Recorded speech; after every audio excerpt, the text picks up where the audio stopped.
Hey guys, it's Maria Park with Approach the Nerd, and it is a Friday nerd stream. And I got my good friend again, Ernie, who people still think I'm not friends with anymore.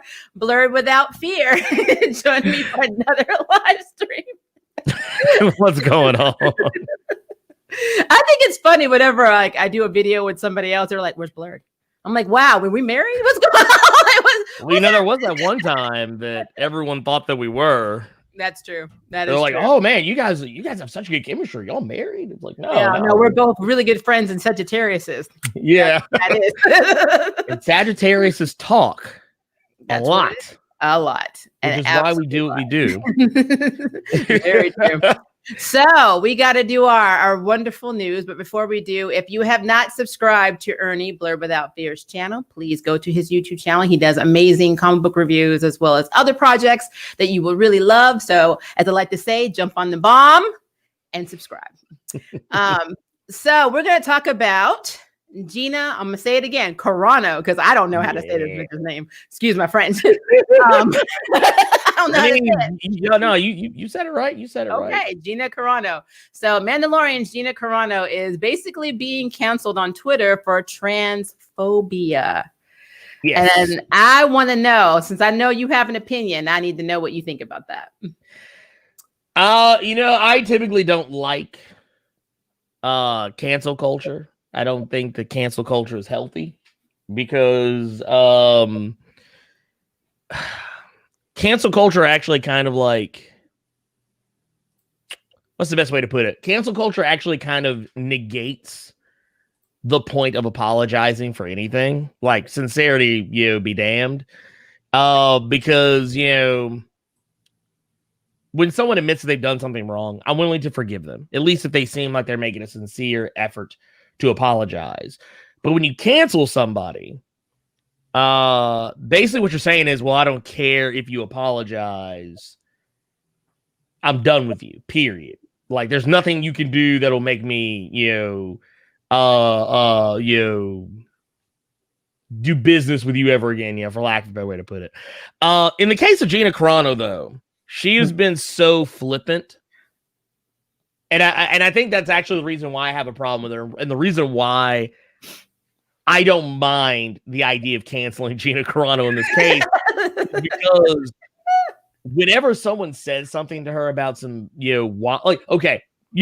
Rowling, she has the same attitude that J.K. Rowling has when people confronted her about her transphobic turf beliefs. That's Gina Carano does it, but maybe she might even be more flippant than J.K. Rowling is. Like she'll just be like, whatever, ooh, troll, and it's just like, bitch, goddamn. But no, it's something that I'm not a, like I said, once again, I'm not a fan of. Like people say, oh, we're canceling so and so, and I'm like, man, I don't know. Like, okay, R. Kelly, that's an easy cancel because, yes. It's one of those situations where, like, I knew people who were like defending R. Kelly, like, oh no, I'm still gonna listen to his music. But his pedophilia is in the music.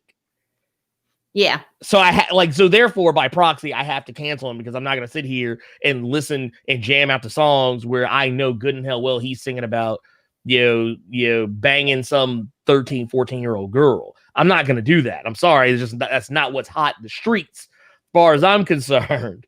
But in the case of people say, oh, well, Harvey Weinstein, man, he was, sexually assaulting people. And it's like, well, I'm not going to just stop watching every movie he ever produced because that's going to be like half the movies that exist that, and I don't think people even realize how many movies he made that they love, that they sing the praises of. So it's like, that's why I say like cancel culture is so weird. Like, yeah. But Gina Carano, her whole thing was just the fact that for a woman who has been like so much like a champion of like all things that kind of seem progressive.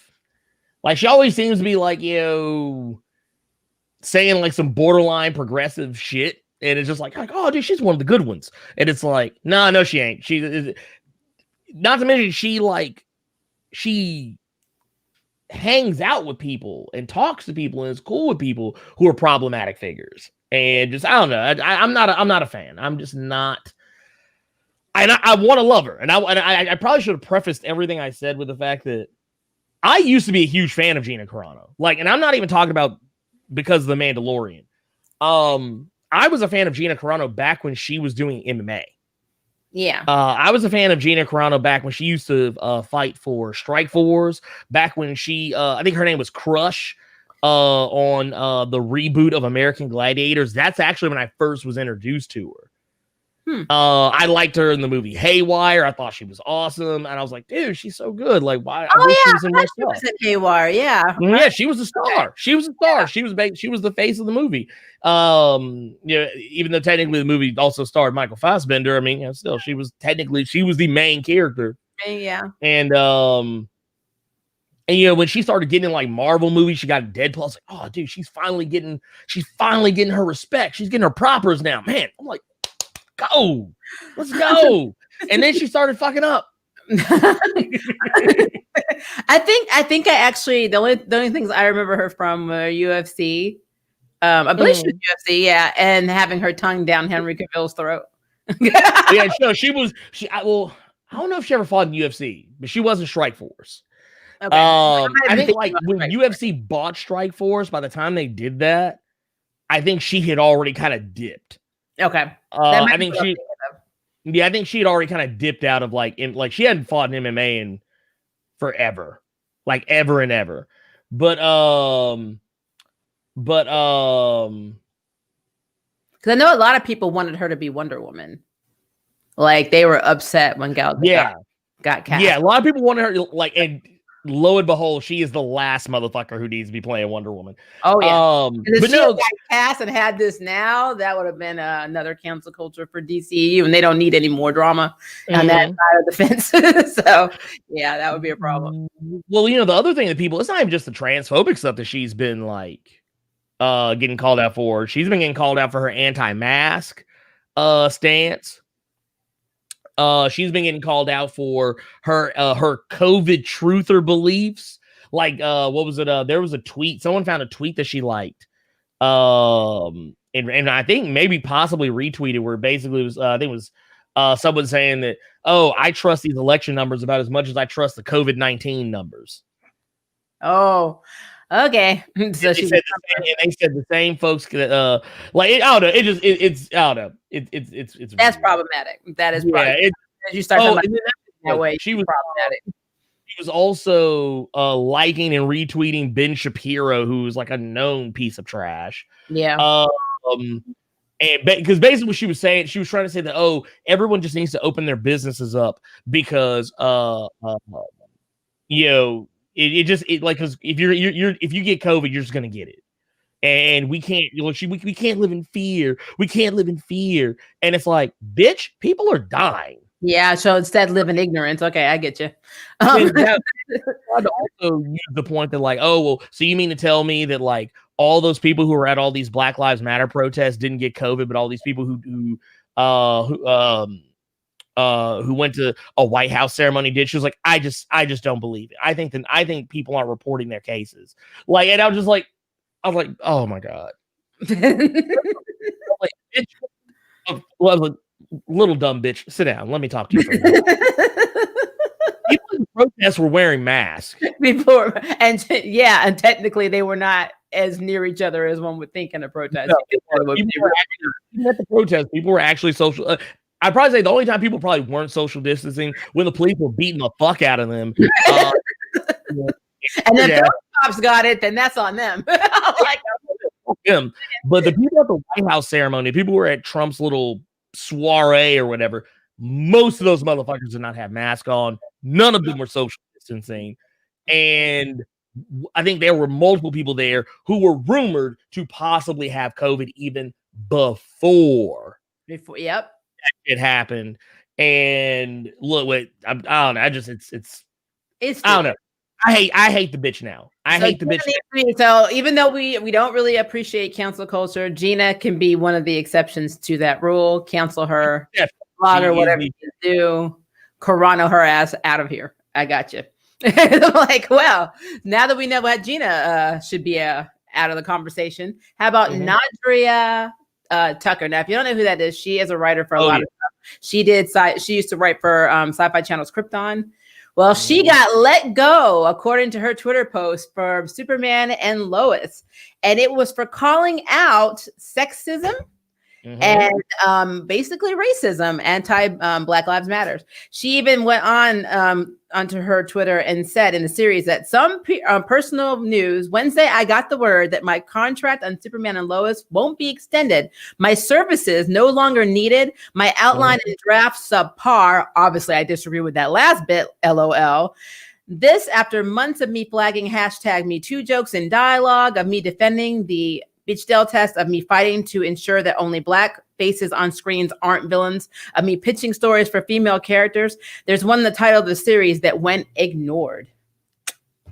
So this really, it's not really inspiring me to watch Superman and Lois at all. No, it really isn't. It really isn't. I mean, you already got drama before the gates are open. That is bullshit.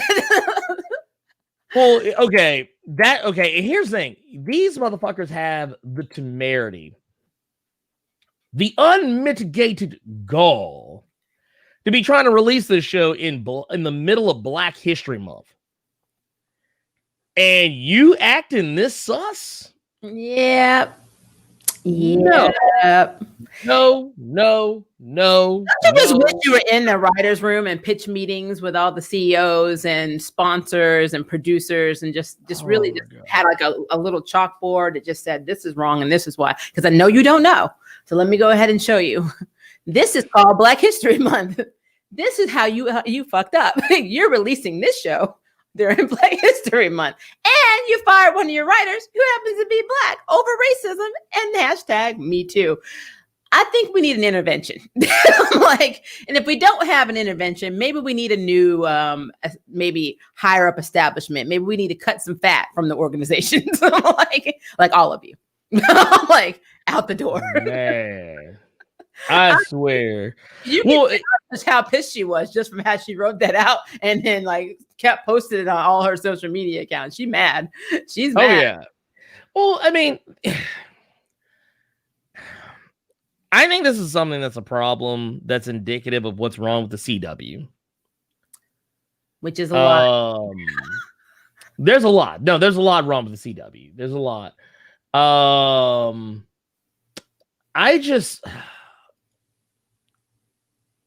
don't know. I'm not a fan of this whole, I don't know. I don't like the way that, this studio, this company, this production company that has already kind of been under fire for being dismissive, in some cases antagonistic. Yep. Towards Black and brown actors of color. I don't like that. I don't like how they're doing business. Because it's not good. It's not a good look. Which makes me wonder about how Javicia Leslie is going to be treated on the set of Bad Woman. I was thinking that. I mean, it's interesting that Nadria was let go right after they made a point of casting a Black female for Batwoman. We casted an out lesbian to play Batwoman. Guess what? She's a Black woman. Ooh, it's really weird because I was thinking about that. They made a point. It wasn't Vanessa. Is her last name Morgan, the one that plays Cheryl, I think, on Riverdale, who was talking about disparities in pay between women or actors of color and their white counterparts. So she called it out, and they were even like, okay, we need to work better at this. So they actually took ownership of the fact that they were doing that.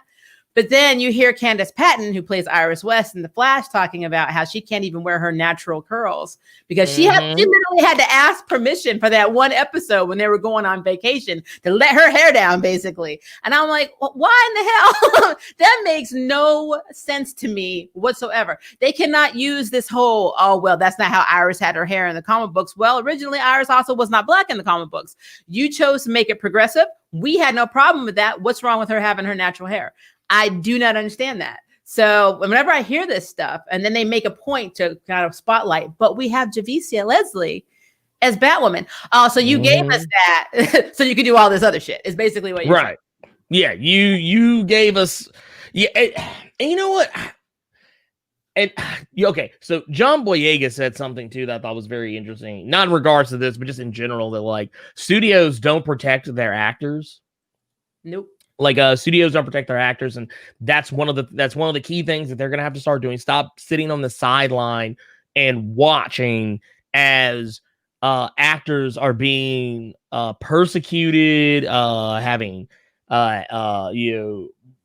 hate campaigns put up against them, and just sit there and be quiet while you rake in all the cash and this other person's mental health is being tested.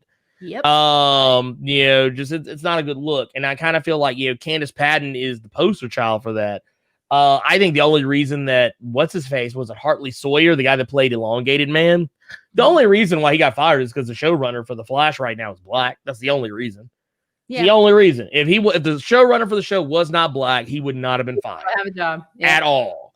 And I guarantee you, the Batwoman show, I'm waiting for all kinds of bullshit to come out a year. She's already started talking about the hate she's received when she posted some stuff on Twitter and Instagram, how people are upset that they have a black Batwoman. It's not canon. There's no need to have one. There was nothing wrong with Kate. Dumb decision. And just like, okay. So she posted, my ancestors prepared me for this. I was like,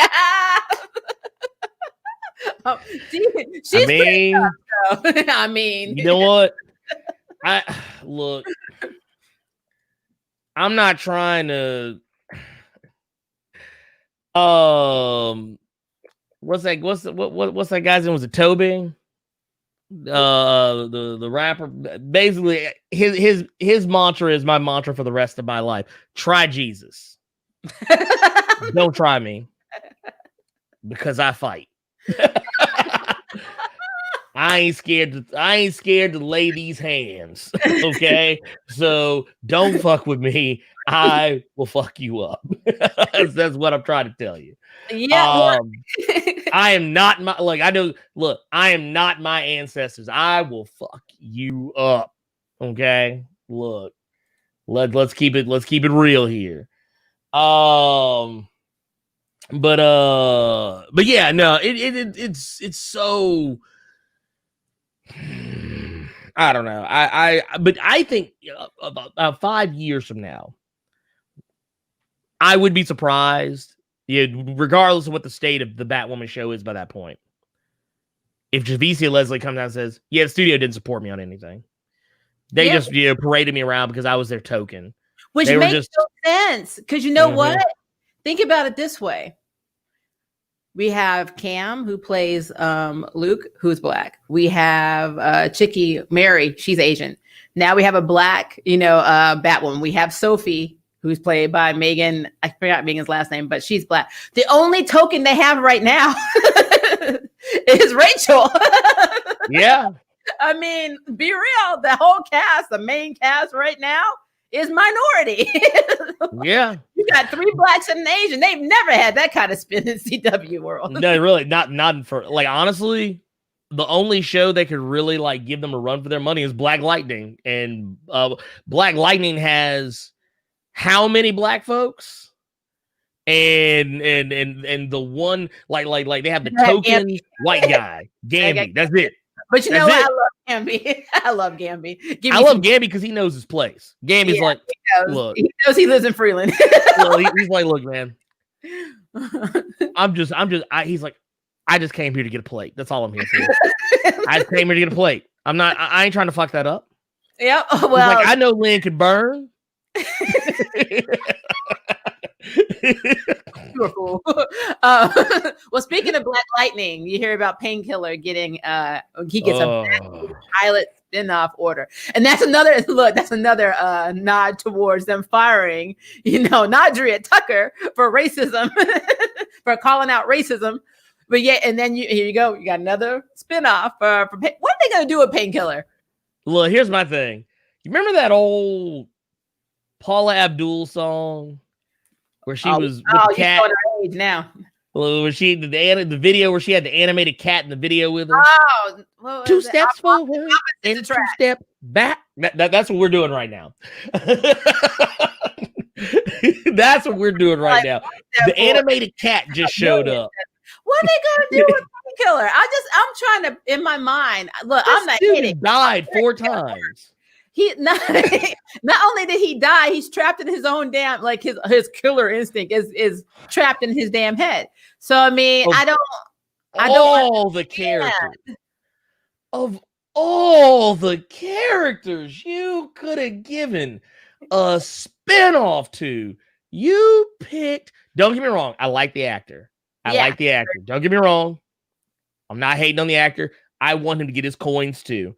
But of all the characters you could have given a backdoor spinoff to, you picked Painkiller. You didn't pick any of the random and sundry metahumans that they've faced off with. You didn't think like, hey, tell you what, here's what we'll do. We'll make like, now technically I know Geoforce is theoretically on the show already, but like, which I have the issue. Oh, whatever. I don't care. No, they don't give a shit. I don't give a shit either. Could have got a half-ass G-Force on the show. And then it's like you could have Wayne Brady spin off his Great Digger in his own. I would watch that shit. What are you gonna do with Painkiller? I am so confused right now. I don't get it. I'm happy that the actor has work because he has died a few times. So I didn't know if he was going to be on the CW anymore, but now we know. Well, he got we thought Quotey Fingers thought he was on in the first season. He was like he got paralyzed, and then he came back, and then he came back and he ripped the spleen out his got a spine thing. I was like, I can't even with you. You die and then you come back. You paralyzed. You know what? That happens to a lot of characters in Black Lightning. Well, I was gonna say he's starting to remind me of Professor X. Yep. Like, dude, all right, which one are you? Which Charles Xavier you this week? Are you the one with the working legs or the one that ain't got working legs? Are you alive? Are you dead? Are you out in space? Are you an asshole or are you trying to be Mr. Nice Guy? I don't know. You tell me which one you are, and I will act accordingly. I don't know. I can't. Oh my God. I can't with the CW right now. Like, can we just agree to like just put the shows on HBO Max so they have a chance of being good? Can we? Damn. Damn. So yeah, if you haven't figured it out, we have issues with some of the CW decisions and writing across the board. So you could have given. You know what you could have done? You could have. Okay, so now that all the rights and everything are all like figured out, you know what you could have done? The CW in the Black Lightning corner of the CW verse, whatever, has been teasing and toying and playing around so much with the work of Milestone Media. Like Green Light Babies, which is basically like a reference to the Bang Babies from Milestone. All the different like little nods they've kind of put together, to kind of like act like they were planning on introducing certain characters from Milestone. It's like you could have said, "Hey, we're making a Static Shock show." We already know they're making a Static Shock movie. You can make a Static Shock show. Might as well. I mean, it hadn't stopped CW before. They're going forward with Flashpoints. I mean, why not? I don't know. I'm like right now, Black Lightning and Stargirl are really the only CW shows that I fuck with. And then like it's just barely now. It's like a just barely now. Like Black Lightning has even been making some decisions. I'm just kind of like, well, I like what they did with Black Lightning, except for my girl Lynn. I think she's gorgeous. I think she's brilliant, but they made her into this like they made her a horrible person. And I'm like, why are you being this way? And I understand that she got hooked on the juice, and it wasn't her fault, but they didn't even make her sympathetic. No, they didn't even make her sympathetic in that regard. That was my thing. It's like, okay, you take a beloved character like Lynn, who is a character that's kind of like the mother hen of the show, and yeah, she's supposed to be a character you're supposed to gravitate towards. Yep. She's also the moral compass of the show outside of Gamby. So right, yeah, she is. She's the moral compass of the show, and more importantly, you went through this whole entire arc where her and Jefferson were not on the same page, and then they finally got on the same page. And then what's the first thing you do at the beginning of the next season after that is that you say, okay, well, now let's make Lynn the most irredeemable fucking character we possibly can. Like, when you normally take a character like that, you put them through I got strung out on drugs.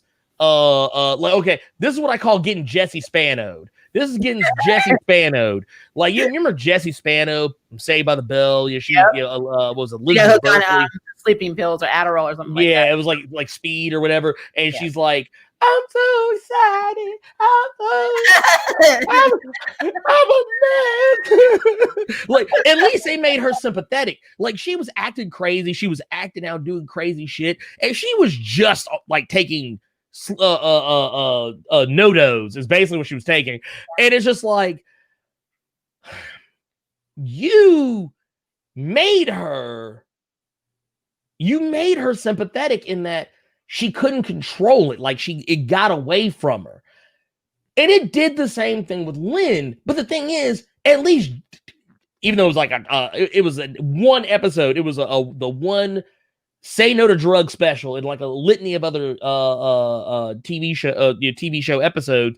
But Lynn, I honestly was like, dude, like by the end of the season, I was like, dude, fuck Lynn. Fuck that bitch. I was like, I'm done. I was like, dude. I'm like, Lynn, why? Why? Look, I'm sitting here, I'm tweeting at the showrunner like, why you do this? Why you do this to Lynn? Why are you making me clap at you? Hashtag bring Lynn back. Yeah. I was in my feelings a little bit with Black Lightning this season. That's one of the reasons that I don't normally review the series, because I don't want people coming at me, because I'm like, I support the show. I love the characters, but Lynn was pissing me the fuck off. I was so angry every time I saw her on screen, because she was like, how she was talking to Jefferson was like, and we know Jefferson is hard-headed sometimes. We get that, but his heart is in the right place. What he's trying to do, he wants everybody in Freeland to be safe, and he takes all that crap on himself. We know this. It is a superhero trope. But she acts like she never knew this man. She didn't have 2 kids with this man and spent most of her life with him. Even divorced, they were still, they were at it. So you mean to tell me all of a sudden it bothers you? I'm like, who he is. Honestly, Jefferson, and now I want to make sure I preface everything I say here, and this is that I kind of like Black Lightning is technically not really Jefferson's show. No. And it never has been, and it was never intended to be. You can tell by the first line uttered by Lightning when she's narrating the opening of the first episode. Yeah. It's not about Black Lightning. Matter of fact, I remember when they first announced the show, they literally said that the show was going to be about Black Lightning and him training his daughters to basically take his place. And that's what it is. Yep. But Jefferson gets done dirty a lot on his show. Like, it's bad enough that like he's not anywhere near as powerful on the show as he is in the comics. The comics, Black Lightning is like a god tier style character. Like basically on the TV, like the TV show treats him like he's a 3rd string Justice League member or some shit. But like in the comics, Black Lightning he's powerful enough. He could fight Superman.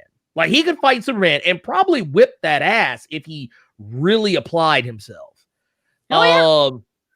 But they don't give him that kind of respect on this show. And I always find it funny. Like, that was actually okay. So the Lynn thing was your issue. That was also my issue. My other issue was how Lightning was working for what's his nuts? Bill Duke. Bill Duke. I'm just calling him Bill Duke because that's his name. And that's what I'll always know him as. I'm gonna call him by his government name, the actor. Look, y'all know what I'm talking about. Motherfucker from Predator. Anyway, and like, Thunder, like, I get where Thunder was coming from. Like, oh, well, I'm a hero now in my own right, and it's like you can't tell me what to do. And I'm like, hold on, Pimpin'.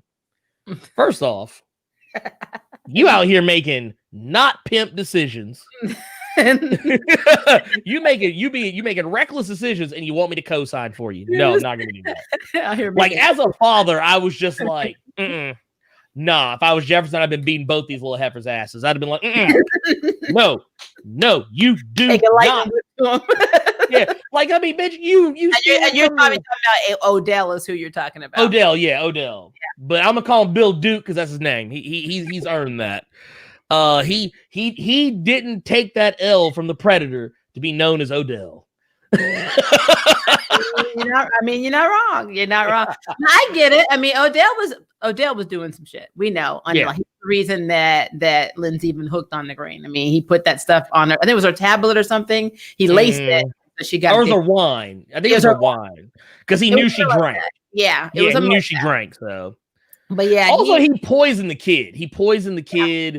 And just many of the kids, many of those green light kids were. Oh yeah, he got rid of because he's an asshole. But we know what Adele is. We know who he is. I'm just upset with Lynn because Lynn. I mean, you have to look at throughout CW history because you made a valid point. If you look at like Mr. Terrific, not living up to his. And before anybody tries to say anything, it ain't because he gay. I don't care about that. No. I don't care. Like, he's actually brilliant in the comics. He's brilliant. Mr. Terrific could be a trans man, and I wouldn't give a shit.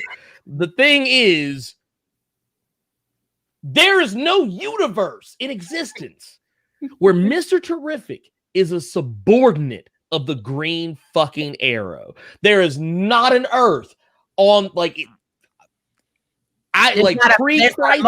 post-crisis, Flashpoint.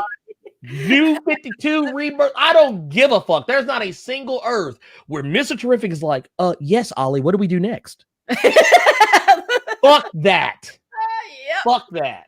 Which seems to be what the CW does. I don't know what it is. And the problem I've always had with Arrow, even when he was fighting Ra's al Ghul, I'm like, you are not going to tell me that Oliver Queen, who was half lost, half vacationing on his island, was able to take out Ra's al Ghul. Not only Ra's al Ghul, but Nisa. And all did nothing but spend their entire Talia, yeah. What is up with that? How is Oliver? Dismissed. I dismissed that. So dismissed. Oliver is the C-string Justice Leaguer that, of course, Blerd was referring to. So like, you make him like this omnipotent dumbass. Even as Spectre, he wasn't impressive. So no, like this omnipotent person, and then you take people who are actually really freaking god tier, if not in strength and power, but in intelligence, and you make them into toddlers, and that is a problem. And that is one of the reasons we have issues with the CW. See, that's why. That's why I was hoping. That's why I was hoping that when they made Stargirl, when it was pretty much revealed that Stargirl is basically low key, high key, a Justice Society show. I was like, you know what? I wouldn't mind if I forget the actor's name, but they would have brought him back as Mr. Terrific and actually gave him something to do, showed him, because that's the thing people forget. Mr. Terrific used to run the JSA. Why are we trying to treat this man like he is not that dude? Batman respects this guy. Why can't Oliver Queen put some respect in this man's name? Mr. Terrific speaks every fucking language known to exist. As the man literally is one of the top 10 fighters in the DC Comics universe. The man is one of the top 5 minds in the DC Comics universe. It fluctuates sometimes because things change. But The man literally went back. Like, okay, this is how you know. This is how you know who you can fuck with and who you can't fuck with in the DC Comics universe. When Superman is stumped, he don't go to Mr. Terrific. He don't go to Black Lightning. You know why? Because he don't hang out in the neighborhoods. But Batman, when Batman is like, man, dude, I'm stumped on something. You know who he calls? He calls Mr. Terrific. Well, he's like, man. Let's just call Black Lightning. Let's be real. Let's be real here. So let's dude, you know where the Suicide Slums are, right? You know, like the Suicide Slums are in Metropolis.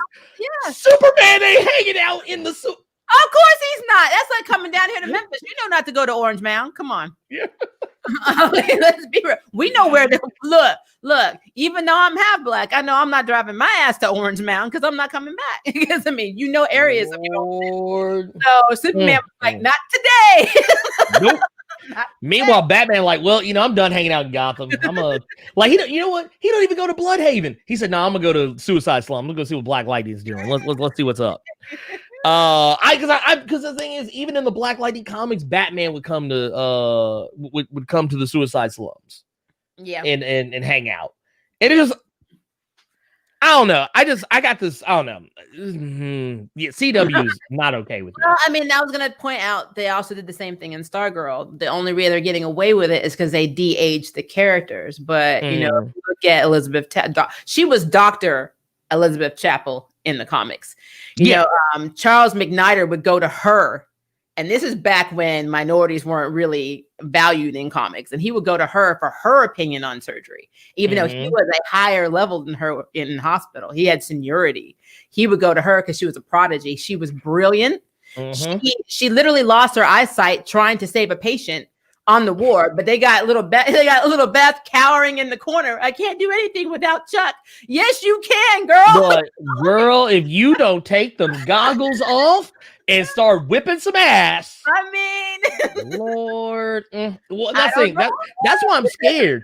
That's why I'm scared for Joaquin, because I feel like they're gonna because you know what they're gonna do. I already know what they're gonna do. I hate I even put it out there. I'm having put this out here in the world. But Joaquin Thunder, a kid who literally is one of the most powerful beings in the DC Comics universe because he has a fucking genie as a superpower. Yep. This dude can literally ask for whatever he wants practically. Like there's a lot of limit. Like anyone, shameless plug. I just put out a video not too long ago about Joaquin Thunder. The dude, his powers, it's so... Okay, it's easier to define Joaquin Thunder's capabilities by saying what he can't do. That's how broad his power goes in regards to what he can wish for with using Thunderbolt. Yep.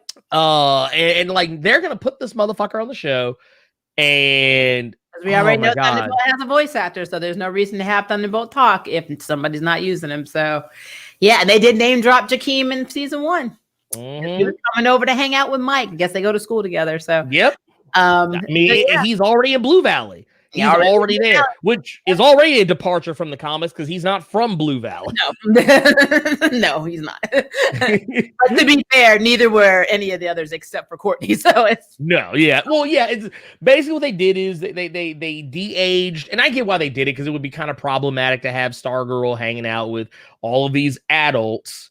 Even though actually, I don't think it'd be problematic. She did in the comics. Actually, didn't. Yeah, well, because we all know what happened later. Because when she was hanging out with all these adults, going out with Adam Smasher, who Adam was smashing something. He was smashing some stuff. So yeah, he was smashing. He was smashing some stars. Is what he was doing. Some stars and no stripes. Yep. That age difference was very problematic. They got so mad when she was with Shazam because they didn't realize he was really her age. And transforming, but like Adam Smasher, it's fine. You guys are great. Well, and the thing is, a lot of people don't remember this either, but Joaquin had a even though they hated each other at first, which I wonder if they'll actually do that. I wonder if they'll actually do that on the show. They'll make it where like they don't like each other when they first meet, and then eventually they'll like end up working together somehow, and they'll wind up realizing, oh wait, we actually work really well together, because like Joaquin Slick had a crush on Courtney for like ever. Yep. Like after that, but they never did anything with it. Like they always kind of played it where like anytime like she showed him any kind of affection, he would just kind of be like, "Oh, is this it?" And she'd be like, "It's like, oh no, I'm going to the movies with Adam Smasher." Ooh, ooh. Like, bye, bitch. Get out of here. Go on somewhere. I'm good. Look, Joaquin's like, I'm just gonna hang out with Impulse. Well, at least he gets me. Children. But no, I just thought it was interesting because with Stargirl, they're doing their own thing. I know they're trying to go by Star and Stripe, but I don't understand the Infinity Inc. reference because all of them were in Infinity Inc. They weren't in the new version of the Justice Society of America. So I'm very curious, especially that since Sebastian is, Sylvester is alive. How is, like, are they going to do Infinity Inc.? I mean, because, he actually takes on a different persona than Starman later. So there's so many things they can do. But they're using Eclipse, Eclipso, if I'm not mistaken. Eclipso and Shade are in season 2. For sure. And if I'm not mistaken, I do remember reading something somewhere where they were kind of alluding to the fact that they were probably going to go that direction. But I don't know. I think we will ultimately wind up, before it's all said and done. Don't be shocked if the Spectre gets brought into all this. Yeah. I would not be shocked at all if the Spectre was brought into this somehow. Because he's kind of tied to Eclipso in some ways. Well, I think there's a lot. See, that's why I'm trying to think, are the Justice Society members really dead? Because I don't think they all are. I don't think they all are. Like, if Starman is alive, then how the hell is Jay Garrick not alive? He's damn Flash. Yeah, and I want to know what version. I wonder if they're going to bring back John Wesley Shipp. Are they going to bring him back? Because if they do, I would be pleased. I would be very happy if they did that. I know he's died on so many on the Earths. Flash, yeah, on so many Earths in the Flash series. Dude, I swear to God, if he dies one more time, oh my Lord. Well, you know what? You know what Jay Garrick has become? He's become the Uncle Ben of the CW verse. He really has. How many times are we going to shoot Uncle Ben? Yeah, well, you're Barry Allen of this universe. You're the Flash of this universe. Oh, you're also Barry's dad. But don't worry, keep your ass on that treadmill. Lord, no. But if they brought back John, if they actually used John Wesley Shipp, because obviously everyone's older now, so like it would kind of make sense. And I don't know what their plans are for characters like Dr. Fate or whatever, but I'm curious. I'm thinking that they're probably going to bring him back because they're bringing. If Starman is alive, Starman should be effing dead. So if he survived, then I have faith that some of the other ones survived too, and they just all didn't contact each other. That's what I think is happening. But I don't know. I honestly don't know. I know. I mean, we saw Hootie. The owl is sitting at the Justice Society's, I call it headquarters, that everybody effing knows about. I even talked about this in the last stream we did. I don't understand how this bird is still alive. Who is feeding this bird? Because this bird's just sitting there. Just chilling. Just chilling. Chilling for years. Like 4 years. I mean, there must be mice. There got to be mice in the Justice Society. Well, I guess my headquarters. This is how I know the Justice Society, the Injustice Society, they're not really trying to kill these kids. If you really wanted to stop this, why not raid the Justice Society headquarters and take all the shit that's just out in the open in display? Why did you leave it there for Courtney to fly on in and just put in in a backpack and fly back out? Well, not only that, I just thought it was funny that spoilers for Stargirl. But I mean, hey, it's been months. It's been on I think it's been on HBO Max, and I think is it on Netflix too? I think it's just HBO Max. It's just HBO Max. I don't think it can be on Netflix. It's just HBO Max. Yeah. But it's been out long enough that you've had time to watch it. The fact that the Injustice Society, they play them up to be these huge, mega bad guys. Icicle especially, you're like, oh my god, dude, he is ruthless. And then you find out what they're really trying to do, and you're like, oh, I want that. Like, they literally had a fucking outline to be progressive. They had a fucking PowerPoint presentation of what they want to do. They're basically like, yeah, we want to end all systemic racism. We want to have universal health care and universal college. We want to get rid of bigotry and prejudice. And it's just like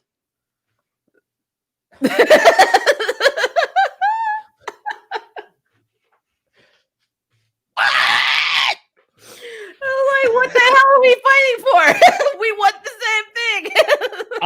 I saw Yato said something about wanting a Vixen CW show. Apparently, that is something that's potentially in the works.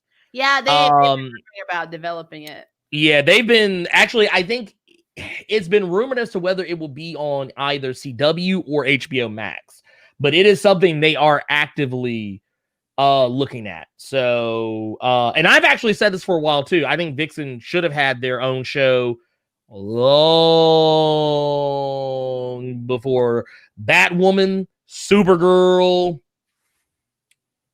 Legends of Tomorrow, all this shit. Because they basically kind of acted like they were gonna do it back when they were doing the animated stuff, and then they were like, nah, we're psych, ooh. Yeah, just like, no, I want give me a Vixen show. Like Static. They've been rumoring that for a long ass time too. Mm-hmm. Now we finally get Static. You know what putting because if you make a Vixen show, you know how like the thing people criticize CW verse for is that you got the Flash, you've got Supergirl, who was supposed to be like the Superman stand-in. You had Arrow, who was always trying to be Batman, but you didn't really have a Wonder Woman style character. Yeah. Well, Vixen would have fixed that problem. Vixen would have fixed that problem entirely. And there's so many good stories you could tell with Vixen that it's just. What should be cool? You know, I would actually like to have Vixen more on the CW. Don't kill me, because I really want them to do a Nubia show on HBO Max. I would not be upset about it. I would think that I would not be upset about it. Well, the character of Nubia's stock is rising quietly.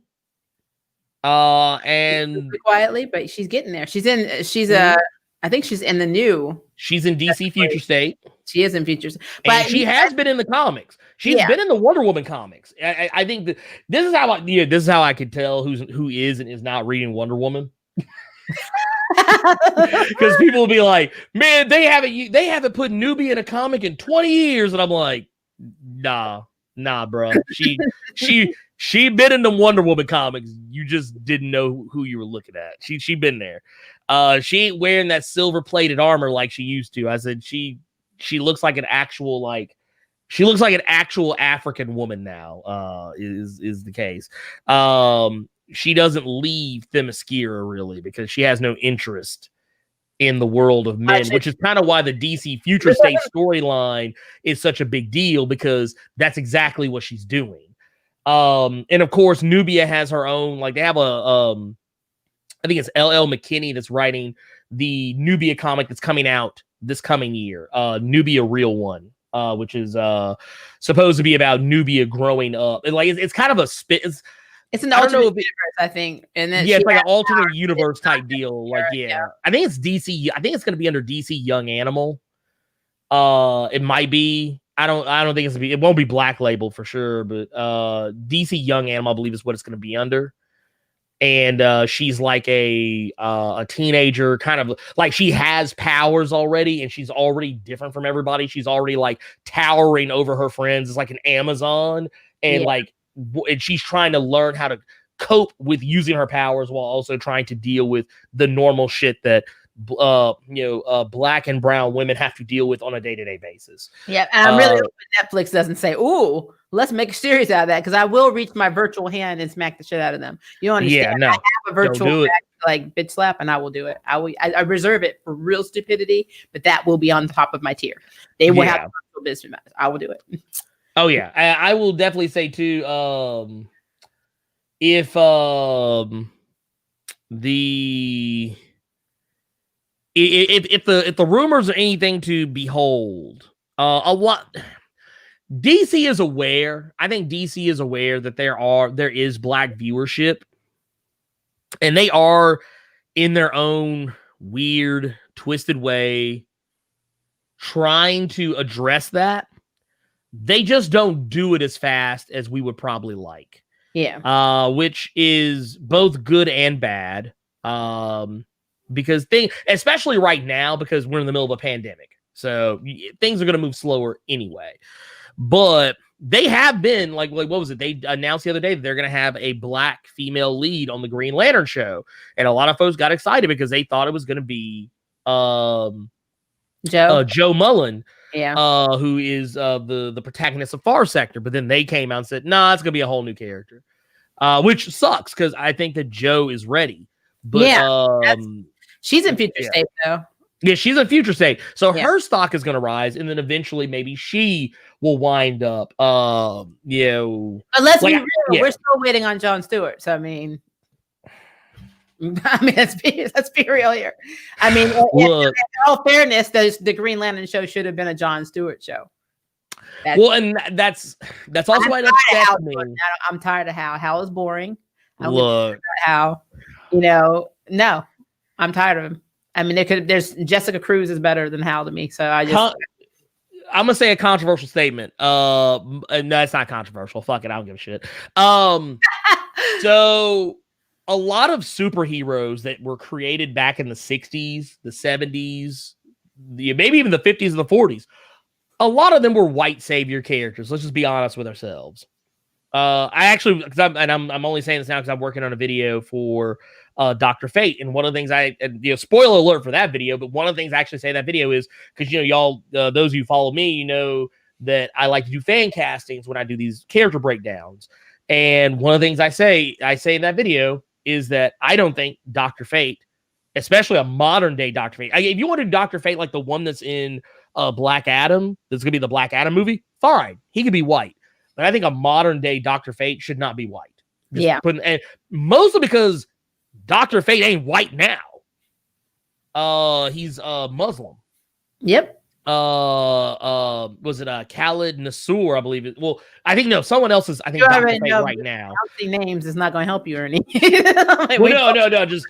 I'm just saying. But it's one of those things that I feel like a lot of these characters who you just have all these white characters that had all these like foreign motifs, these foreign iconography for their characters, like Dr. Fate. He's practically he uses nothing but Egyptian iconography. Like he casts bolts that are made of ankhs. All of his stuff is Egyptian themed. He wears the amulet of Anubis, for Christ's sakes. Yet it's a white man under the helmet. People said the same thing when they came out with the Iron Fist TV show. Oh, he's just a white guy who goes to some magical, mystical monastery and learns super kung fu. He's basically like but meanwhile we got Shang-Chi sitting over here, gets no love until after Iron Fist fails. That's a Hollywood formula. They started that with Bruce Lee when he concocted the idea for kung fu, and they told him he was too Asian to play an Asian, and got David Carradine to do the role. So I mean, that's been happening for years. It's been happening for years. But that's why I was saying, I think a lot of those characters, because a lot of people say, oh, black, there were people who were upset that The Rock was playing Black Adam. Yep. And the thing is, what people don't realize about Black Adam is not white. Nope. At all. That motherfucker is the farthest thing from white. But I don't know. But I think some people got over it just because it's The Rock.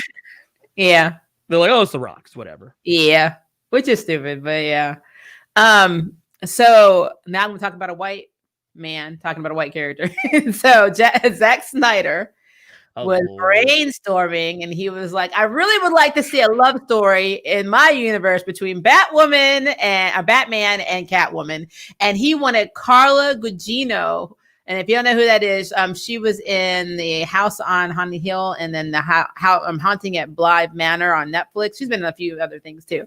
But he really thought she would be the perfect Selena Kyle to play Catwoman in his brainchild Justice League spinoff, Batman. I guess it's considered Justice League too. He's already outlined what he feels should continue if the Justice League had a sequel. Can we just say stop? Can we finally tell Zack Snyder to stop? We can tell him. Please. I just don't know if it's gonna work. Please. This dude's worse than J.K. Rowling with coming up with all this bullshit after the fact. Like the same shit that I like. He's trying to get it happen. It's been 10 years after the books came out. Guess what? Dumbledore's gay. Bitch, you didn't put it in the book, so don't count. Oh, this one character. Oh, blah blah blah blah blah blah blah. Well, this character wasn't even originally intended to be white. Woo woo, dude, get the fuck out of here. I'm done. Stop it. You already didn't look. Can we just admit that Zack Snyder is, you know what he reminds me of? What? He reminds me of like a kid who like or you know what? He reminds me of my daughter in some ways. Because like when I'm play fighting with Cersei, and we're like play boxing or play ninja fighting or whatever, and then I put a move on her that's like the catches her off guard. She's like, no, wait, you can't do that anymore. Or like if I'm using like we're pillow fighting, I'll have like what she thinks is the weak pillow, and she'll have what she thinks is the strong pillow. And when I start like knocking her down with the quotey fingers weak pillow, she's like, okay, no. Now you take this pillow and I'm gonna take that one. And then like she keeps wanting to trade them back and forth. That's what Zack Snyder's doing. He's like, oh, wait. This movie didn't turn out exactly what I wanted. Okay, no, give me that other one back. Give me the other one back. We're gonna try it again. Okay, no, give me the other one back. We're gonna try it again. I'm just like, dude, I'm so sick and tired of Zack Snyder. I get it. Now, number one, Ernie, you better be glad it's COVID and be able to mess with my baby girl, make me come down there in my car. Because it's my baby. I do think though that what he's trying to do, which if you really think about it from a marketing standpoint, he's trying to get enough traction behind him through social media that Justice League 2 will be a reality. He can keep his vision, and then all these other ones will just be side or solo movies or alternate Earth movies. So that's what he's trying to do. But the problem with that is when Flashpoint comes around, everything's gonna be effed up anyway. So what's the point? Your shit may be retconned in Flashpoint. So he wants to have his own cinematic universe. Yeah, he wants to have the Snyderverse. That's what he wants. The Snyderverse. Speaking of that, Oliver Queen's actor Stephen Amell is mad that Arrowverse is being called the CW verse. He was very vocal about that on social media. I guess he's like, I put in all these years of being underpaid slaves and all this, and now you're gonna take that too. I mean, you're gonna take my name? Damn, take the name. Lord, I'm so over. I'm so over. Oh my God. You know what? This is why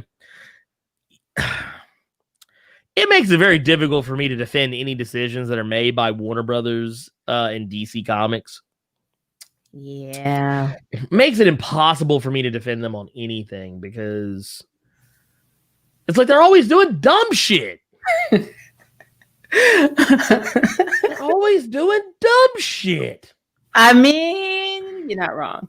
You're really not. Well, let me ask you this then. If we have Flashpoint, I guess, movieverse, since we had Ezra in Crisis on Infinite Shit. No, say his name right. Ezra Chokabitch Miller. Okay. Say his name correctly, please. Thank Miller. Choke that hoe. So if we have him retcon everything in his movie, does that affect the CW verse, Arrowverse, whatever the hell we're calling it now? Meaning that all the shit that happened in Crisis. Well, yeah, because they're in the same universe. Yep. They're in the same universe. So... Yeah, I mean, recreating Earths. Does that mean everybody gets reassigned again? So everybody's on Prime Earth splits off to other Earths like they did with Stargirl, because Stargirl technically is Earth 2. Mm-hmm. So how is that gonna work? I'm so over. Oh my God. I honestly think that Warner Brothers, like when they were doing the CW's version of Crisis, they were just say Crisis. We never had a version of Crisis live action, but they were like, this script looks kind of close to the comics. We don't like it. We need to make this shit stupid. So let's get the ultimate Anti-Monitor is not who you're going to be afraid of. This is not who is ruining your worlds. It is Bebo. We're going to make Bebo the star. Bebo is the main villain now. It's like, okay. Shameless plug, guys. And Ernie here will be involved in this. We are going to be recording tomorrow night, part 2 of our Crisis on Infinite Earth live re-parody. And Bebo is involved. So get ready, because I really can't stand Crisis. So it will come out in the script. But no, I was thinking like Bebo was the ultimate, villain. And like all of these people, all of these worlds, all of these cameos of people with Birds of Prey, Kevin Conroy, all of this thing led up to a fucking stuffed animal. Like, because obviously, if you can shoot a gun at Anti-Monitor, he is not a threat. I mean, take him down to Alabama. Diggle was shooting regular bullets at him. Now, you hear me? Take him to Alabama, home of the KKK now, what their new headquarters. The Anti-Monitor is black. They would have taken him out in 5 seconds. They would have been on Parler. They would have organized on Parler. That's where the racists hang out now. That's the new. Yeah, that's so. Yeah, they would have been hanging out on Parler, like, ooh, we're gonna go get that. You know what I'm gonna say. Yeah, but yeah, we're doing it to save the multiverse. you know what? Oh, wait, it's like the one line I actually remember from DBZ Abridged, like, hey, I saw an alien. I'd do it any normal red-blooded American to do in a situation like this. We got every gun in our basement. Get good. Get them good. Like, that's literally what should have been in Crisis, because that's pretty much how it was for me. It was just stupid. It was stupid. They weren't trying. They were not trying to do anything in Crisis. Nobody was trying to save anybody. The people they saved didn't make any sense. The people that actually like, how you get rid of every fucking Superman? Every one of them. Lord. Yeah, they weren't trying. They weren't trying. They even got rid of like Brandon Routh. I was like, well, dude, y'all made all this Come went away. They like, Kingdom Come, you strong as hell. Bam, now you're Lex Luthor. What? And if the Book of Destiny was so easy to edit, why are you going out and getting anybody? Just write their name in the damn book. This is why I can't. This is why I can't fuck with. This is why I can't fuck with CW sometimes. They don't. They ain't taking this shit seriously. Neither am I. If they're not gonna take this shit seriously. I should be drinking, but this is water. It's not vodka. I swear. I wish this is some sweet tea. I wish it was a Long Island. Every time I talk about Crisis, though, I'm like, "Where's the bottle?" I can't even drink, and I need a drink. But yeah, I'm sorry, I got on my tangent. But yeah, I was just wondering how that would play off with Warner Brothers. If Flashpoint would fix the mess that is Crisis, and actually in perspective and order. Because like right now, nothing that happened in Crisis is even valid. I mean, Supergirl is leaving. Arrow, of course, is dead. All the characters are dead. Kate Kane is gone. They had to make Ryan Wilder canon in Batgirl to even have her be valid in the CW universe, which I guess technically they didn't have to do. But I mean, if they did it for Felicity, there's no fucking way they weren't going to do that for Javicia, because I would have been out there with a picket sign. Oh, yeah. But like none of it's applicable. Like nothing. The only one that's even had an effect is the Flash. But I mean, we're still stuck in the damn Mirrorverse with them. So I mean, why even bother? It's so all over the place. And can we just call it the Doom Patrol verse? That's no, because then that would be cool. But like in Black Lightning. But now think about Black Lightning. Black Lightning went to Crisis. Went and had this experience, has his own damn chair. I don't know who else is sitting in the damn chairs now, but has his own damn chair in their version of the Justice League headquarters, right? Went back to Freeland. Nothing was fucking affected. Nothing was affected. Oh no, we still fighting Adele. He's still doing this shit. Nothing has changed for us aside the fact that we are now on the same Prime Earth. Bull, beep, beep, beep, beep, beep shit. Oh, man. I gotta take my blood pressure. I'm done. You asked me why I don't done. CW shows. It's because I don't want to die. I don't want to be in the middle of videos so hyped and hot about what I'm talking about. And I just set myself on fire. Combustion. That's why I don't do it. So yeah. I swear for God. So a little break from that for a second. Halo's live action series is going to be on Showtime. They are bringing back Jen Taylor for Cortana because the actress who is playing her does not have the time to do it anymore, to do the voiceover. So we have the Jen Taylor Cortana voice. I'm here for it. This is a part where I have very little insight on because I'll be real with you. I haven't played a Halo game since Halo 3. And honestly, I felt that when Halo 3 came out, that was the effective end of the series. I felt that didn't need another game after that. And then they just kept making them. And then I can't be bothered. The game is over for me. As far as I'm concerned, that heifer never left. I mean, it's not wrong. Jen was never replaced. As far as I'm concerned, I think she didn't. I don't know if she ever got recast in the game. Did she? I know they. I don't believe so. Okay, well, I guess it would be more authentic else for all the fans of Halo to actually have Cortana's real voice actor. So that I say real, but have her official voice actress. On there. So I think that'll be pretty cool. Another quick shout out. I will be interviewing Kyle Abear soon. Kyle Abear from Dragon Ball Z and Naruto. So we're doing a video. I know Ernie's also doing a Twitch for me with him for a fundraiser. So I'll be linking you guys to that too.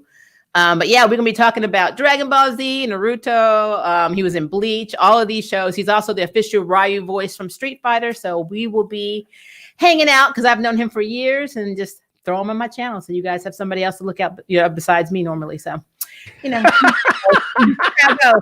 hard out there, man. It's hard. Lord. Some of my smaller stories. We only have a couple more before we get to the big one that I know is going to be a lot longer. And then we'll answer some of your questions. So will Hocus Pocus 2 on Disney Plus have the lesbian storyline that is canon in the books? Because in the official book, the lead character Poppy, who is the daughter, and I always forget their name. I want to say it's Will. I forget the two teenage leads' names in Hocus Pocus. This son, and the boy who had the little sister, and then the girl he had a crush on. So if you remember their names, I don't feel like looking it up, but you know who I'm talking about. Well, they have a daughter. They've been married apparently for 17 years, and she's a lesbian, and she has a crush on a black, pretty. They actually say this black, pretty cheerleader, but that's how they describe her in the book too. And already, the hate groups are coming out saying if they keep this lesbian shit in here, I'm not gonna watch this damn movie. I'm like, I'm done. Lord. And it was literally in the book. So Poppy is her name. Thank you, Nicholas. But yeah, Poppy's the lead character, but she is flamingly gay. She's not bi, she's a lesbian. And they're talking about boycotting the movie already, even though it's just got green lighted to start production soon. And they got Bette Midler and everybody coming back. So it's interesting. I don't know how that's going to play out, but yeah, I just wanted to put that out there because I know we're done. It's so sad. There's so much shit to get upset about that you just can't get upset. Like you really can't. You can't. I'm going to tell you the level of how I think about this. This morning, we were driving back from my spouse's job to pick something up. And we were in a one-lane street. It's literally one lane. I guess we didn't go through the red light fast enough the moment it changed. This guy behind us started honking his horn and then basically went 80. Now, we had no space, 80 miles an hour around our car because we were driving entirely too slow. That is called entitled generation. That is what I think a lot of this shit is all by an entitled generation who think they're entitled to something. And I have yet to figure out why, how, and by who. So when I get those three questions answered, maybe I will fight for their team. But until I know these three things, which I know all three are full of shit, I will not. So that's why you really just can't get mad about this stuff anymore. You just mention it and say, oh, bless your soul, and then move on. That's what I give them. It's what it is. My next one is Fantastic Beasts 3. Mads Mikkelsen, which I'll have to look up what else he's done, is in talks to replace Johnny Depp as he's God, bottom I'm blanking. Hannibal. He was also Caecilius in Doctor Strange. Was he? Yep. I didn't look at his face good enough, so maybe okay, that makes sense. Yeah, well, he's also in Death Stranding. Well, the game Death Stranding. That they actually have already moved on from Johnny Depp. Like he just literally announced a few days ago, I was asked to leave, and now it's like now we're gonna ask this guy. Well, not only that, but Amber Heard, she actually came out and confirmed she is still going to be in Aquaman. Yeah, that's our next thing that we're talking about. Never mind. We're burying the lead. That's fine because we haven't talked about like the big thing, which I thought was interesting with her, and that. Since we know Mads is already in talks to replace Johnny, which really, I guess we could talk about this simultaneously since they're connected. I think it's over 1.5 million now signatures petition-wise to remove Amber Heard. That's how people have signed this petition because they feel like even if Johnny Depp did hit her, she hit him back. That is also domestic abuse. It cannot be, and I absolutely agree with this. I like to be fair across the board. I don't like domestic violence in any scope. I don't care who's doing it. Your damn dog could be doing it. No. So if he's being punished for hitting her, quote unquote, and it hasn't actually been confirmed or substantiated or anything, but if he got asked to leave and is losing all of this work, she needs to be losing work and being asked to leave too, if it's found that she did the same thing to him. Right. That's kind of how I look at that. Yeah, no, I agree. I agree 1,000%. But yeah, I did see that she got on, I think it was about maybe early this morning or maybe a little bit late last night that she's confirming that she will be in Aquaman 2. Pretty much like, F you, I'm not going anywhere. And so this whole thing is I do what I want. Oh my God, it's a mess. It is a mess. It is a mess. And I don't understand. Like, I love the character of Mira. I think Mira is a wonderful character. But Amber Heard is not 100% Mira. There are many women who could have played that role. You know, she's not. It's not like they looked at Amber Heard and they're like, "We only see you as Mira. She's the only person on the planet that can play Mira." No, I mean, hell, I'm more upset about Grindelwald than I am about Mira. I'll be real with you. I think Mads Mikkelsen could actually play Grindelwald. I think he could do it because he's actually really good at playing menacing characters. Yeah. But I think. It's just, I think the inherent silliness that people would expect out of Grindelwald from like a Johnny Depp performance would not be present in a Mads Mikkelsen Johnny Depp performance. Personality, because he's played some roles in the past. Like he's played a lot of dark characters. He's played a lot of silly characters, and then he was on 21 Jump Street. So it was like, hey, I still remember him getting clapped in Nightmare on Elm Street. So I mean, yeah. Yeah, I remember that. My actually 21 Jump Street and Nightmare on Elm Street were my introductions. Yeah, to Johnny Depp. I always thought should have got together on 21 Jump Street. So that was before I knew the term ship. I was shipping them. But before I knew what that was, I was like, they should totally hook up.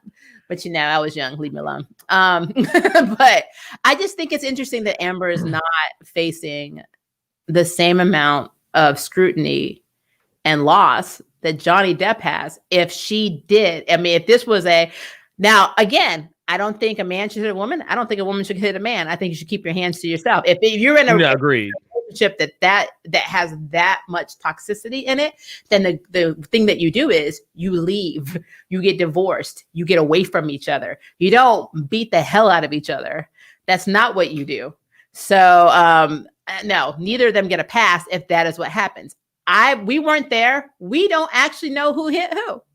But you can't just say, okay, the man, you need to start working. You need to do all this shit. You can't do all of this stuff. And then let the woman off scot-free if she was just as involved as him. I do not understand that. I don't.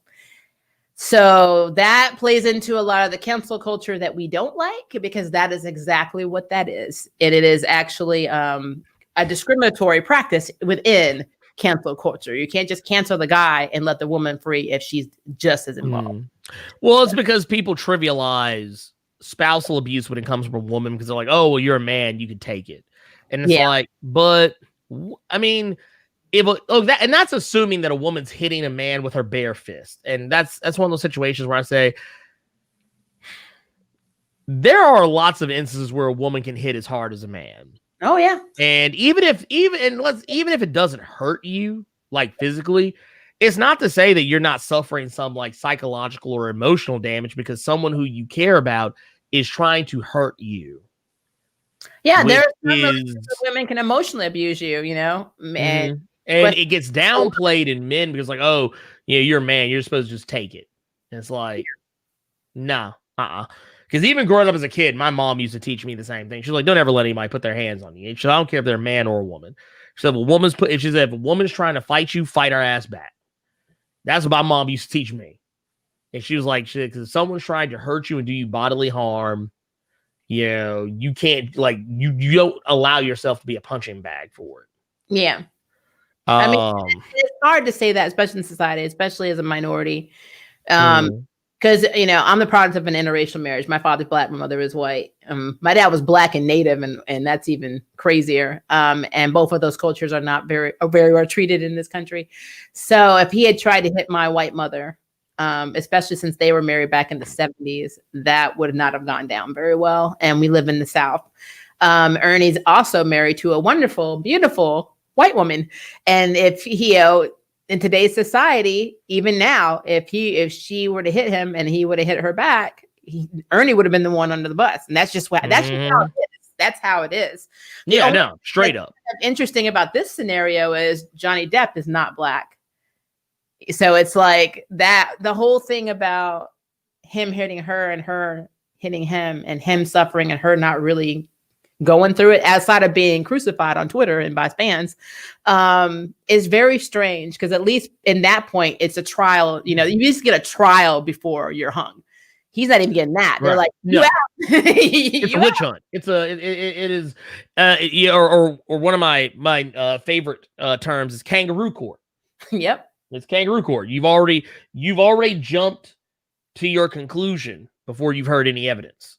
You already have made your mind up about how this is going to go.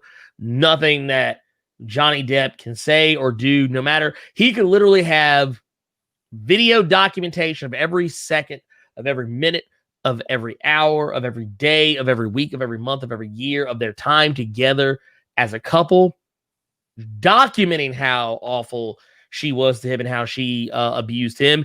And there are people who would literally say, nope, doesn't matter. You hit her. And it's like, well, but she was beating my ass, and it's like, doesn't matter. You should have just been a man. It's like, I hate that kind of mentality, because it actually minimalizes the, like, men are like, not trying to make it, oh, woe is men, but men have just like how women are expected to get over the psychological, emotional, and physical traumas that they can suffer at the hands of an abusive spouse. Men are too, in a weird way. It's weird because they're the same, but they're treated so very differently. Yeah. In the eyes of the public. Like, it's one of those situations where a woman can be with a man who is abusive to her, both physically, mentally, emotionally. And there'll be a sector of the world that'll be like, well, she should just leave. Well, what if she can't? What if she doesn't have the monetary means to do so? What if she is in a situation where she would wind up, like we don't know all the particulars. What if they have children? What if she's in a situation where if she leaves, then the abuse is going to fall on her children? Well, okay. Well, what if she leaves and she takes the children, but she doesn't have anywhere for them to go? It's one of those situations like, there's more factors that go into it than what a lot of people think about. But if said woman were to leave, get herself out of that situation, she would be applauded for, because the people are like, oh yeah, she was really strong. She took care of herself. She put herself first. Yep. But if a man were in the same predicament, the roles are reversed, he's the one being abused. Oh, he was a coward. He should have tried harder. Yeah. He should have just taken it. he should have stayed for the kids. And it's like, fuck his mental and emotional stability. It's like a weird, it's the one area. It's the one area in all of life where men actually get some form of like double standard that's not in their favor. It's like the one, but it's like one of the worst possible scenarios. It sucks. It sucks. It really does. I hate it. I will tell you right now, I'm glad I don't have a penis. Well, hey, you ain't safe. That male privilege only gets you so far. Not down here. What male privilege? You live in Memphis. Exactly. I was about to say, wait, male privilege? What? Only male Where did you get that word from? The only male privilege you get is when Amazon shows up on time. That's it. That's all you got. Look, they didn't even do that for me. Well, see, that's why you don't have any male privilege. look, my PlayStation didn't get here till damn near late in the night. I was tired. I was sitting here like that's the next CW show up pitch called "Where's My Package?" That was me when my package showed up. Why not? It'll be at Earth 5 or 24 in the CW verse or whatever. The delivery guy. Oh my god. But yeah, that's all I got, guys. So let's look at some of the questions that you guys have. Nicholas, the characters for Hocus Pocus 2 are Poppy Dennison, Isabella Richards, and Travis Reese. Nicholas Kelly, I need your brain, dude. I really need your brain. I don't know what I have for breakfast. And you over here quoting a book that came out 3 years ago. But I mean, I'll be the first to say too. I would not have been in any danger whatsoever of knowing, because I am controversial statement. I am not the hugest fan of Hocus Pocus. So, but I really like the second book. So the second book was pretty damn cool. So I get it. I actually think I'll like the second one, not because of the LGBT stuff, but because it actually made a little bit more sense. But I'm not going to spoil anything, so people haven't read it and you want to watch it when it comes out on Disney Plus. I don't work for Disney Plus, nor do I intend to, but I just thought I'd throw that out there. I mean, you got to tell people where to find it. You know how it is. Let's see. Toxic masculinity.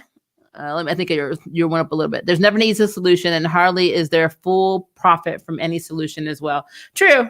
Nothing really has a solution. We are a divided country as a whole. We are always segregated. I don't care.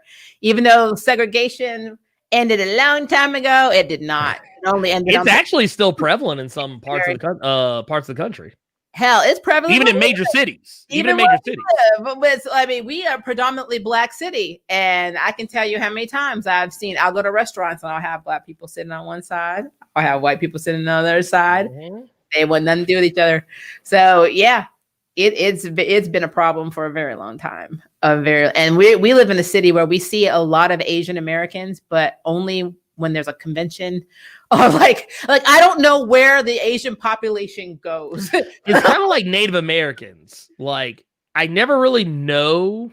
Like, I've never actually seen actual Native Americans. However, I know they exist. Hell, we live where the Trail of Tears is. We have the Chuckalissa Museum. Right?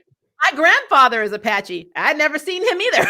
So it's like they don't like. It's one of those things. It's like it's almost, and I'm not trying to be dismissive, but it's almost as if they're a fairy tale. It's like seeing a unicorn. If you see an actual Native American, you're just like, I'm telling you, that's how I feel also when we see Asians. Like, I don't get it. Vietnamese restaurants, yes. Maybe a few Chinese restaurants that we have. Outside of that, I'm like, outside of that, no. Strange. Like, I don't know where they go and how they appear. Like, and that's not even a. Well, and one thing too, I want to make sure I'm clear on is that this isn't even just a Southern thing. Mm-hmm. Like, I've seen this in other cities, like up north, where like, and even you know what I've discovered? Cities that are the most like interracially like intermingled are typically the ones that have the most racism. Yep. Because people are just like, oh my god, goddamn, damn Black people messing with my white people. Yeah, it's like, well, like here for us, we are 60. Last time I looked at the stats, we were 64.3% Black. Yeah. That's a lot of people. That is a big difference there. I would dare say it may have inched closer to 70. Yeah. But we also have the highest generational poverty level in the entire country. So even though we have this many Black families, if you put 4 families in a room, then 3 of them will be in poverty out of 4. Right. So that's a problem. And it does seem like where we live in Memphis, Tennessee, but we have these like little, I'm going to call them sub-cities. They're not actually cities. They just think they are. We have Germantown, we have Collierville, and we have Bartlett. Bartlett is where the elderly whites live. Germantown is where the old money lives, and Collierville is where the new money lives. And all 3 of these areas are predominantly white. And they kind of overshadow. I live in Midtown area, which is where all the hippies and artists live and where a lot of the queer people live. Being queer, I'm a little bit safer here than I would be in Germantown or Collierville specifically, because they don't really like to talk about that, acknowledge that, or anything on that level, to the point where when I was getting my marriage license with my spouse, they asked if we were sisters, which makes me ask the question, why? Why would that have been more likely? If it took us this damn long to be able to get a marriage license, why would you think that incest was also approved along with that? That is very strange. Am I missing a memo? What the hell? Not to mention, I am Black, Scottish. I have a tiny bit of Asian. I have a bunch of little mixes in there, but my primaries that I claim, my daddy's, Black native, and my mother was white. None of that says Korean. How is my Korean spouse looking at my Korean spouse's face? How in the hell did you put us together and make me Asian and make us sisters? But you know what? You do you, boo. It's like, well, where we live. Let's see. No one should put their hands on you. Doesn't matter if it's a man, woman, or animal. You damn right. I will fight my dog. I have a lab. I'll be punching the hell out of Well, it's one of the oldest lessons you're ever taught. Yeah. You keep your hands to yourself. And I don't understand how some people don't understand. Like, I've seen lots of people who like to be like, especially even before all this COVID, pandemic stuff. I remember when I was still working in retail, like people who I used to work in like electronics retail. And whenever I'd be talking to people, there are people who would want to get right up on me or like put their arm around me or touch me or if I said something they thought was funny, they would like laugh and then put their hand on me. And I would be like, sorry about that, Ernie. That was probably me. We worked in the same store. No. I'm talking about customers. I don't mind people touching me who I actually know. I don't like people who are strangers. Yeah, they were touchy-feely a lot, and especially at Best Buy. Like they're just. I hated it. I don't like people putting their hands on because I'm like first off, I don't know you. You don't know me. I don't like strangers just getting. Also, this. And I feel like I shouldn't have to say this, but one of my new favorite people, Zombie Kills, who's a Twitch streamer and YouTuber, she was talking about this the other day, like talking about privacy and personal space.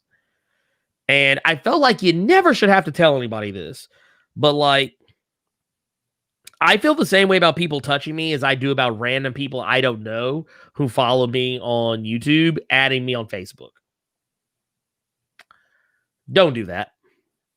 If you want to follow me on Facebook, there's a Blerd Without Fear fan page that you can go and click that like button, and you will see me post with the same frequency on there as I do on my actual one. Which is to say, not very often.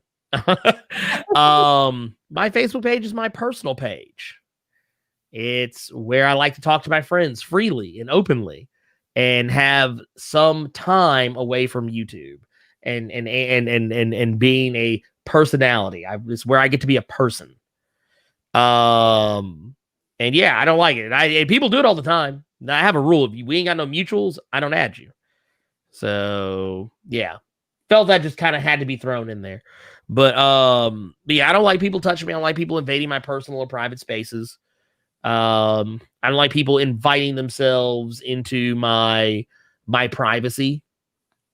Which people make assumptions. I mean, just But people do that. There are people who do that. There's some people who don't respect boundaries. And it's like, no, fuck them. Fuck your boundaries.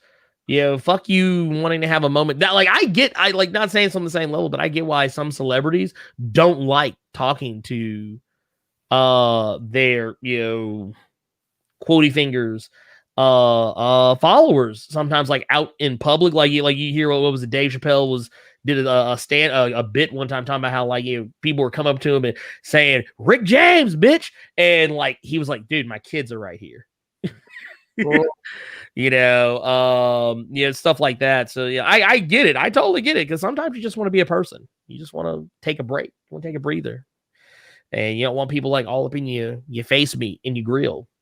Yeah, I'm an ambivert, so I'm outgoing, but I'm also introverted. So I'm in that fine line. It's like where extroverts can get energy from other people, I get drained and I have to go home and then I pass out because it's too much. But as a Sagittarius, I feel like as Sagittariuses, we're not allowed to say that we're introverted at all. Because even if you look at our astrology, and I'm not really all into that, but if you look at what they say about our sign, we are outgoing, we're adventurous, we don't shut up, which is why me and Ernie can talk for like hours. We can't. How we're talking to you guys right now, this is how we talk to each other on the phone. This is a normal phone conversation. Really, it is. It's a normal phone. Like, the only difference is that, like, instead of, like, y'all listening, it's probably like, our spouses and children that may be, like, a part of the conversation. Yep. That's the only real talk to each other difference. 3 other different things at the same time. We are so ADD. We'll be on the phone, but we're like talking. I was like, and so did you hear about? Oh, what the hell's that? Yeah. I mean, it is what. Well, the thing is, when you have been friends with someone for that long, it's like, yeah, it's easy. You don't have to think about it. You just do it. Yep. Yeah, it's second nature. Like, I don't like honestly, if Maria would have, like, hit me and said, hey, you want to do the stream, be like, okay, cool, what time? All right, well, it's gonna be at this time. Even, like, Maria gave me, like, an outline of, like, what we were going to talk about. Even if she didn't give me that, if I just walked on the show willy-nilly, no clue what it is we're going to talk about, we would still be having the exact same conversation. Yep. Because that's just... I don't even need it. I just... Yeah. Look, he didn't look up any of the news story. Didn't have to, because this is how we are. This is literally how we get our information. We just talk. All the videos that I have done on Blerd's channel, like, there wasn't an outline for me. I got there, like, well, this is what I think we should do. Like, all right, let's go. Yeah, it's like, all right, cool. You want to talk about this? Okay, cool. We'll talk about that. Why the hell not? And then we just have a conversation, because it's easy. I don't, I script very little of my life. Me too. And it's a free flowing conversation is always more fun than like a robotic, like, paint by numbers. Where we're like, okay, we got to do this, and okay, man, I gotta make sure we do this, and okay, all right, cool. And then when we get done with this part here, we got to go here, and then we'll go here. Okay, connect the dot. We got to go there. It's like, we don't do that shit. All that. I will say I do script the parodies, but that's because, of course, you have to read them. Well, yeah, that like I said, that's something different. Like I think someone asked me once if I script any of my videos that I do, and I was like, the only ones I script are the ones where, like, I'm doing character breakdowns, because I'm trying to tell you specific information. That's like I have to say, like, okay, this specifically, because I don't want to be, like, trying to explain something and then be like him and hawing and and on. Because, reasons. Yeah. But that said, a natural flow, that's one of those things you can't teach. You can't teach that. You just have to have it. Yeah. I think the fact that we're both insane helps too. So, that's fun. Well, I mean, I only sleep like 2 or 3 hours a day. So yeah. I am effectively crazy. Just so you know, as I tell you guys every Friday that I do a stream, I will be up at 5 a.m. to watch Yashahime, just so I can do a video review for you guys, have it posted by 9. And then I got to get the script ready, because we're also recording. I'm recording 3 videos tomorrow. Oh, so Lord. Oh, yeah, I'm already. Look, I cried so much inside. I'm dehydrated. Well, I was going to say, I feel your pain, though, because I scripted 3 videos last night before I went to bed. I was actually up till like 5 a.m. So yeah, about tracks. I didn't record them per se. I'm going to record them probably either. It'll probably be like early Sunday or maybe late. I don't know what I'm going to do. Sometime during the week. It'll happen eventually. But I have like 6 different videos that I'm trying to like put together over the course of the next. And that's not including the stuff I normally do. So yeah, it's gonna be interesting. It's gonna be interesting. And I'm competing with my my day job, which is very demanding. So it's a let's just pray, and whatever religion you have, just pray. Just pray. There was only one Native American in my entire high school, but when I graduated college, there was only 2 that went. So it's like surprising for me. I know. I don't know where they're going. Where are they going? Oh, I mean, I honestly don't believe in my heart of hearts that I feel like you could very easily live your entire existence because of the atrocities and crimes that have been committed against Native American peoples. Some even right now, as recent as like this year, last year. I think you could we have probably reached a generation already that will never have actually seen an actual Native American person. Like, that's scary to think about. Yeah. That like an entire culture of people, an entire generation will never have met. Or less likely to see because where are they? Yeah, like I don't know. Some of it's by design. Like I know in a lot of cases they're like, nah, stay the fuck away from the motherfuckers. Yeah. Well, there are a lot of tribes that were affected by genocide. There are a lot of tribes. CPS came and took their children because they were too native. This was going on in 20s, 30s, 40s, taking them hundreds of miles away, adopting them into white families. And they were abused, and it's a lot. So yeah, it's a harrowing thing. Like, yeah, I mean, some of these reservations. Hell, look at Standing Rock. I wouldn't want to let anybody in either. People drunk. No, I would be like, no, let's spill oil, and then what happened? Them white devils. It's like I mean, I would never blame a Native American person for keeping to themselves and never, ever wanting anything to do with anyone who wasn't Native American. I would not blame them. That's like the one. That's one of like the few instances of segregation. I'm like, nah, I totally understand. If I were y'all, I'd do the same shit. You were celebrating Columbus Day. You were celebrating Thanksgiving. Do you understand what that actually means to us? You're celebrating genocide. You're celebrating the killing, raping, and pillaging of an entire society who you claim to like. Yep. And claim that you're 1/4 of. Like, dude, everybody, right? Oh man, I'm 164th Native American. I'm 164th Cherokee Indian. And it's like, but meanwhile, they're celebrating Thanksgiving and Columbus Day. Like, oh, this is a national holiday. Yep. I mean, look, don't get me wrong. I'm not saying don't go to your folks' place and eat on Thanksgiving, but don't celebrate the actual like reasoning behind Thanksgiving. Yeah, dude, we have a hot pot. We're gonna be cooking stuff around the hot pot. We're doing it Korean style because it's Thanksgiving somewhere.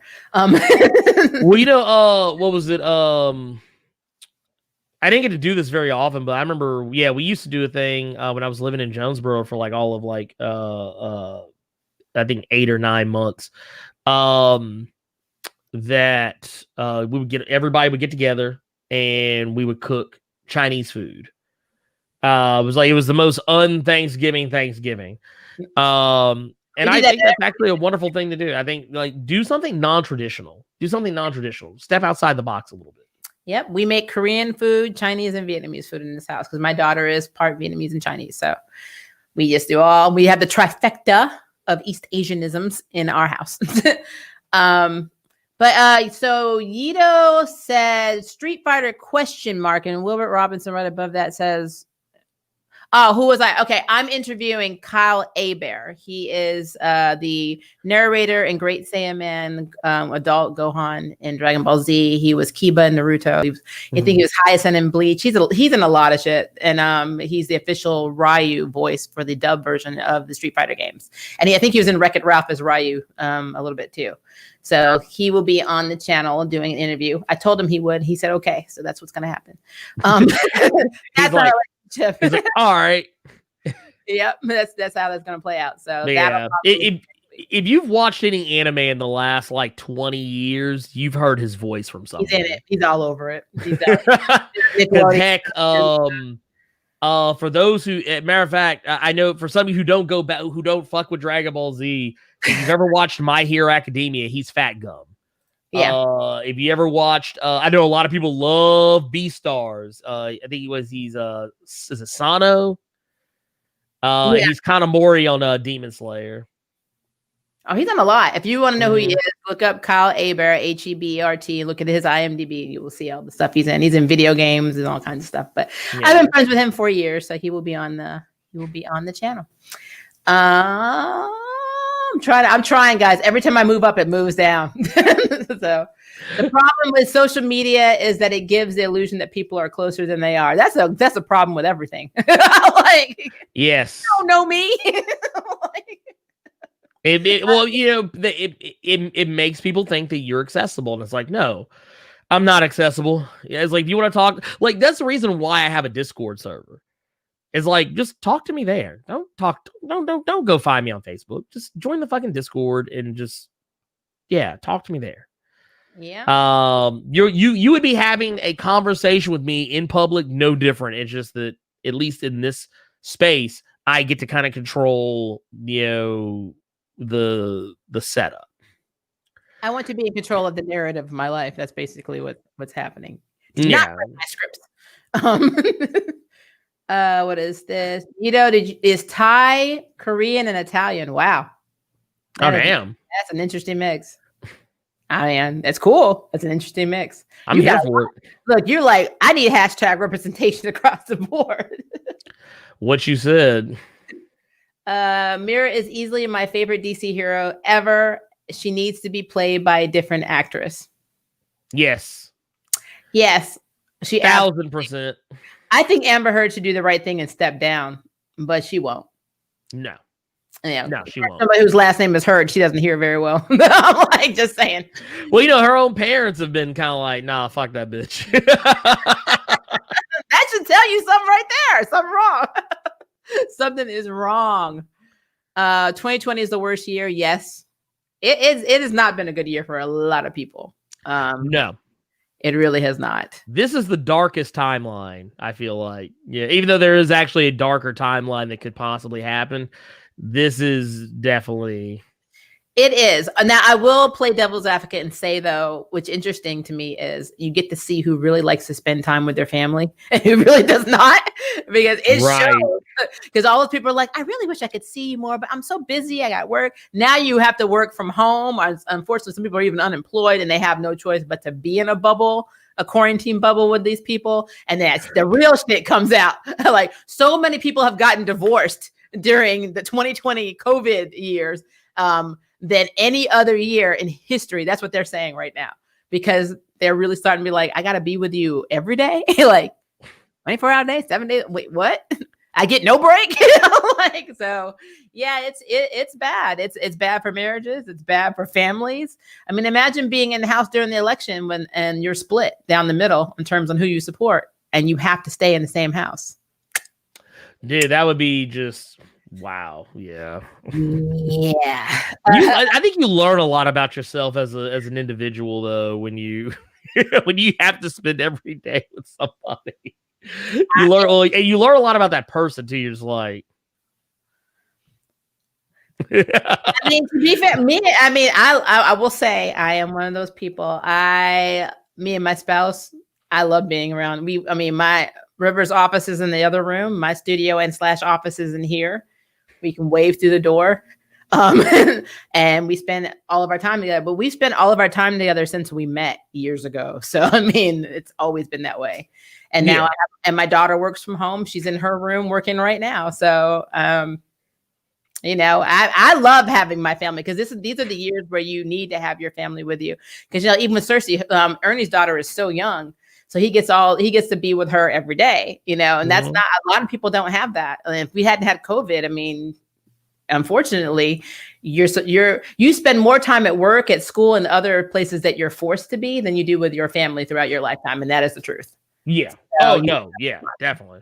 So it's the positive part about COVID is you actually get to spend time with your loved ones, you know, your family. If you have that, even your extended family, whoever you're quarantined with, this is the time to bond. So when everything goes back to pseudo normal, because I don't know what the hell normal is going to be going on, you know, going forward, you know, you have these memories that you make, but people don't see it that way. They're like, I'm just trapped in the house with you and I'm going to die. Wilbert Robinson, who has my maiden name, Wilbert, we might be cousins. Are we going to ignore White Canary and Supergirl's sister cheating on their respective significant others? Wilbur, they did not cheat on their significant others. So let me tell you why. Alex and that Maggie chick were broken up because Maggie didn't want to have kids. That whole story was very important for like 30 seconds and then it went away. And Sarah was not with Ava at that time and she had no other significance. She banged Constantine if you're British. And yes, and that was way after the fact. But that was way after the fact. So they actually didn't cheat. They just had a one night stand. And that's what that shit was. And Sarah was like, yeah, did you? See you later. And Alex was like, come back. But I feel so dirty. Come back to me. Oh, Nicholas, you got it. Ryan Cho watched a YouTube video and now fights better than League of Assassins and Shadow Demons. I know, right? Because YouTube educates you. Look at the education you're getting right now. We just taught you how to take the Shadow League out right now. Done. I mean, like, okay, so basically what I need to do, I need to just sit down and watch a few YouTube videos and I will be the greatest fighter. I will be like, I would be able to take down Lady Shiva. Yeah. I mean, no. Nobody's taking down Lady Shiva. Oh God, no. No. There's not a YouTube video out there that's going to take out Lady Shiva. I stand. No. I will take you on. I mean, I'm not Taskmaster for Christ's sakes. Jesus. like literally Ryan Choi had Taskmaster ability. This man literally watched the video of someone fighting. He was like, okay, I remember everything he did. Okay, I know exactly how to do it. I mean, he went to the Arrow School of Fighting. I mean, the 5 years that he spent vacationing on that island off and on. He's like, I learned how to do the salmon ladder. That'll help me in a fight. Oh, maybe. No. Maybe not miming school. Jesus. I can do sound effects. Let's see. Diggle was shooting bullets at shadow monsters. I know, right? Him and Alex were shooting bullets. I'm like, and they were landing. No, I can't. No, I was like, so what's really messed up is Ernie was busy. So like I saw it first. I saw the episodes first and I called him and I said, did you see this shit? And he said, no. I said, okay, let me know when you do. He called me. He's like, what the hell is this? I think you were like, I'm calling the cops. This is fucked up. Yeah, because I was like, dude, this is... It upset me because like you could tell no one cared. They didn't give a damn. They didn't get 5 shits. Not 1 5 shits. Not like even no one on the set. Not even one conducive turd of what. No. What are these creatures made out of? They're made out of like living shadow. Okay, cool. So bullets hit them, right? Yeah, I mean, I guess.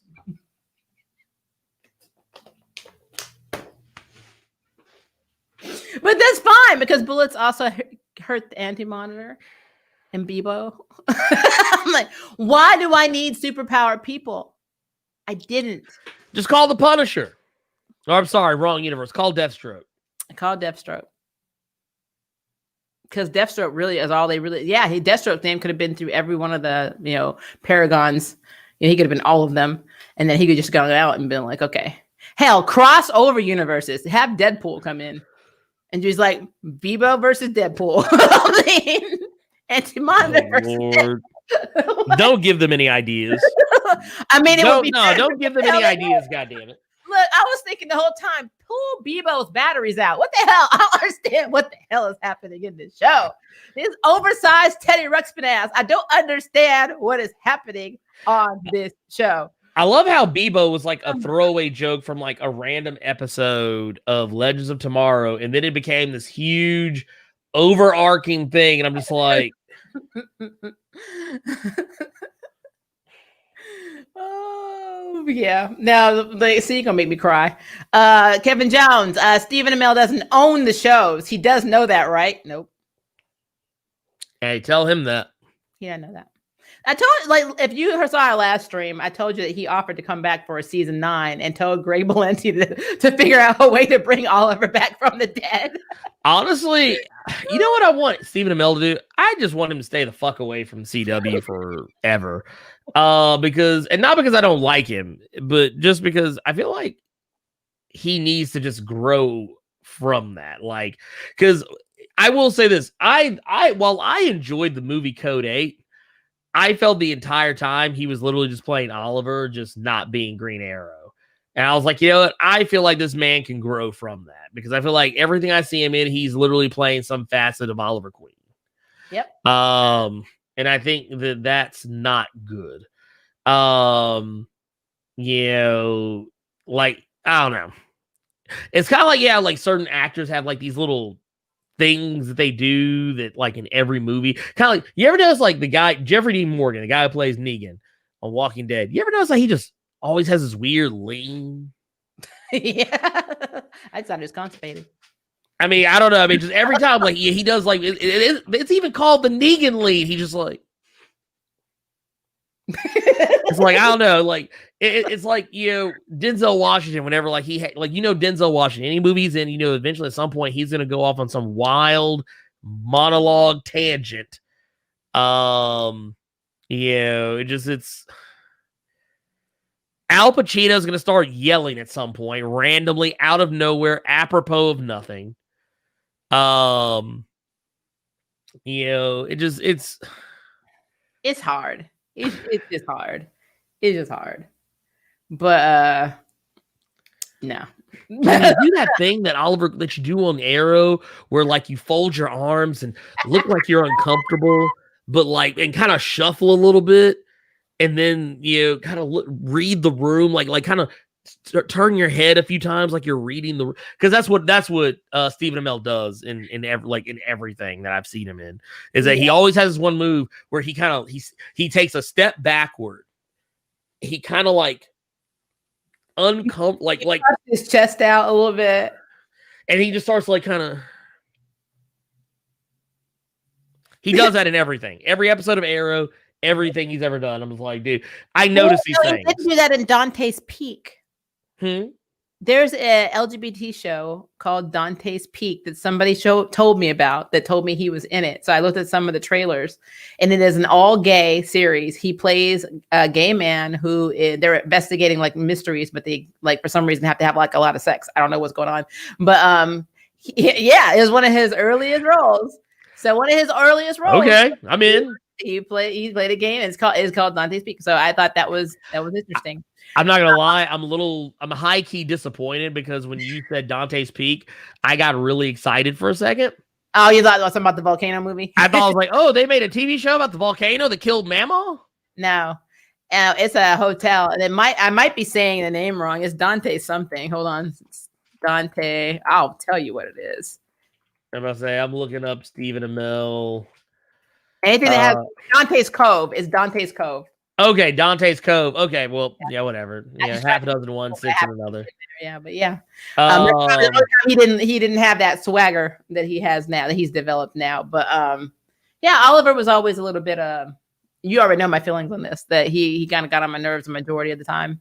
And that's when they did that parody. I cannot think of the name of the YouTube channel when they did this Oliver parody where like there's a bomb going off, the Russians are blowing something up, and like Mr. Terrific and Felicity, you know, all of them are in the room.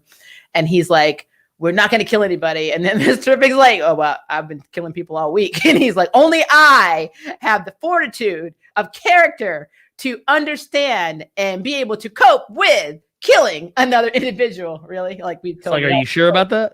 Yep. And then Mr. Big like, well, we would actually be accessories anyway, you know. And it's like the whole way that the guy was acting as Oliver was exactly how I saw him throughout the series. So yeah, I can believe that shit. Yeah, he was like, Oliver would just do shit, and then other people would do it, and he'd be like, "That's wrong. You're being a vigilante." I'm like, motherfucker, you don't have a badge. I'm like, but whatever. All right, I got it. I'm gonna take a few more questions that we can answer, and then I gotta head out because I'm doing a painting thing. A paint and sip today, guys. Paint and sip.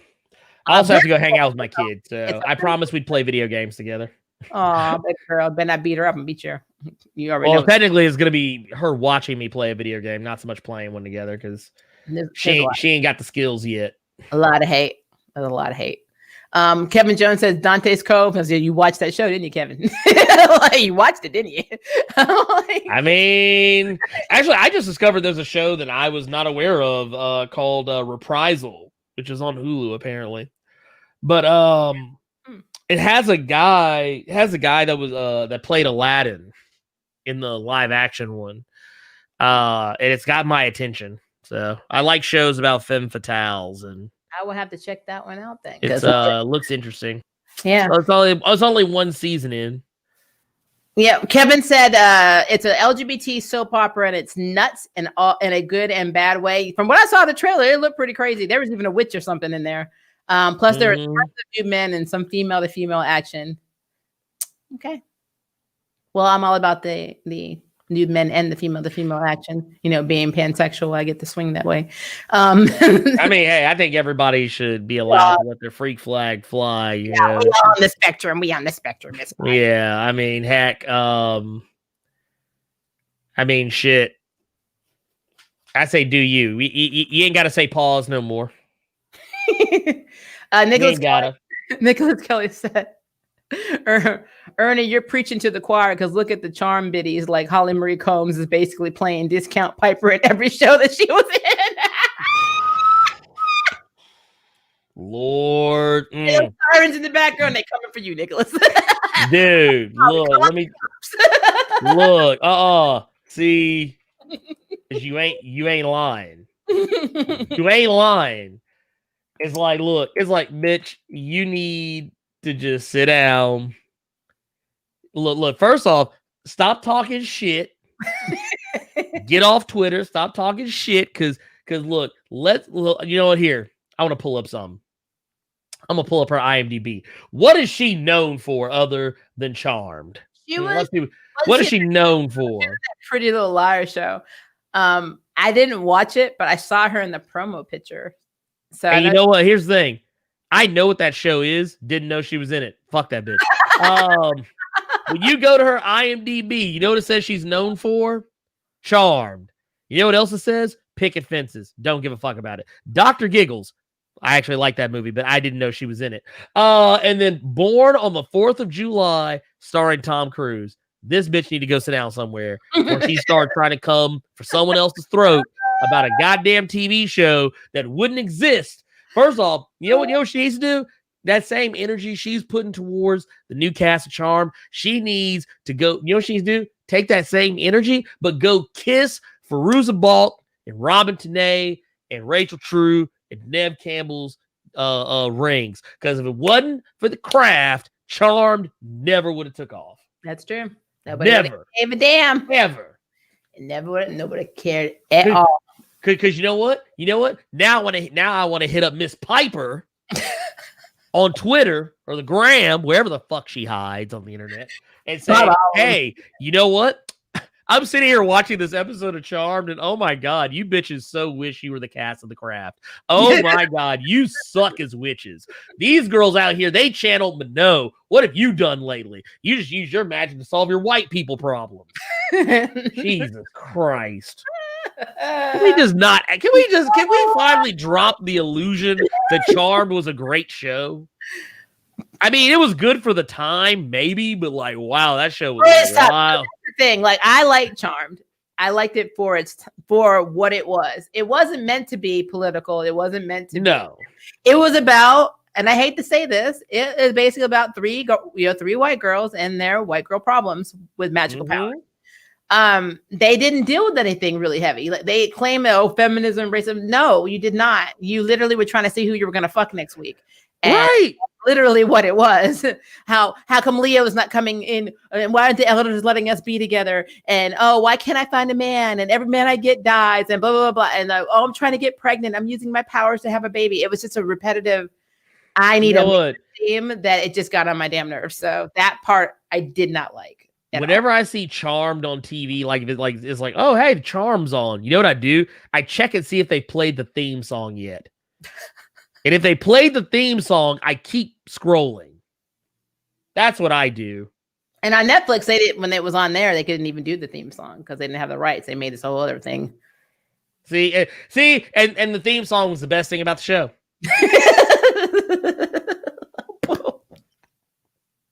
You see?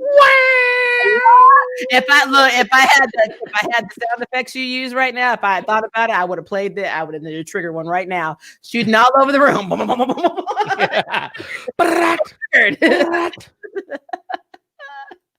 I mean, but am I lying though? No, I mean, like Kevin Jones just said, Charmed has not aged well. It has not. It has not. No, it's not. It's not. It is not the show you remember it.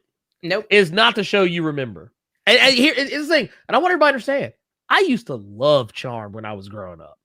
I used to watch that show. Like, I used to go out of my way to figure out where that show was playing so I could watch it on TV. I fucking loved it. I thought it was fantastic. I don't even know why. I don't even know why. I can't even remember why I liked it. But I guess as I've gotten older, it was like a feminine superhero show.